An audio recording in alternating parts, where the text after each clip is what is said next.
Everyone মই আজি বৰপেটা ডিষ্ট্ৰিক্টৰ কয়াগুছিলৈ আহিছোঁ। ইয়াতে এখন কম্পিউটাৰ এডুকেশ্যন খুলিছে নতুনকৈ। ইয়াৰ নাম হ'ল এছিয়ান ইনফোটেক। জাহাংগীৰ হুছেইন আৰু ৰমজান আলী তেওঁলোক দুজনে মিলি খুলিছে। খুবেই ধুনীয়া, ভাল লাগিছে, ফেচিলিটি ভাল, বহুতকেইটা কম্পিউটাৰ আছে, ইনষ্ট্ৰাক্টৰ আছে, খুব বঢ়িয়া। মই আজি আহিছিলোঁ, বহুত দিনৰ পৰা মাতিছে চাবলৈ, মই আজি আহিছোঁ চাবলৈ, কিন্তু আজি মানে বন্ধ আছিলে বাবে ষ্টুডেণ্ট নাই, মই অকলে ইয়াতে। আপোনালোকে যিখিনি বৰপেটা ডিষ্ট্ৰিক্টত আশে পাশে থাকে সকলোৱে শিকিব পাৰিব, আহিব আপোনালোকে।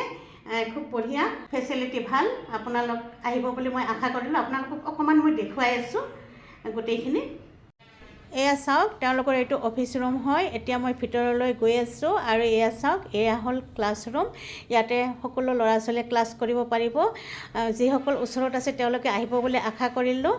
মোৰ ইনগ্ৰেশ্যনৰ দিনা খুবেই আহিবলৈ ইচ্ছা আছিলে, কিন্তু মই আহিব নোৱাৰিলোঁ বিশেষ কামৰ বাবে। তাৰ বাবে আজি আহিলোঁ যদিও বন্ধ আছিলে কিবা বিশেষ কাৰণত। ঠিক আছে, তথাপি মই মানে দেখুৱাই দিলোঁ আপোনালোকক। আপোনালোক আহিব আৰু মই এড্ৰেছটো শেষৰ ফালে দি দিম বাৰু। আজিলৈ বাই।